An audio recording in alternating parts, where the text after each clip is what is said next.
So here's how to remove the rails in the hide and slide oven. Take both shelves out.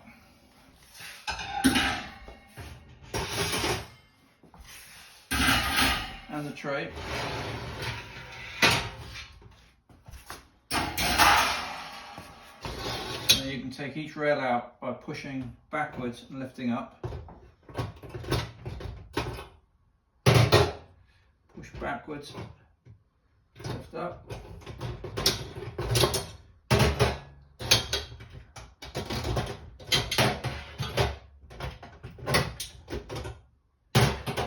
To remove the main rail, you lift it up at the front, pull it out, slide it sideways, and repeat to put it back again.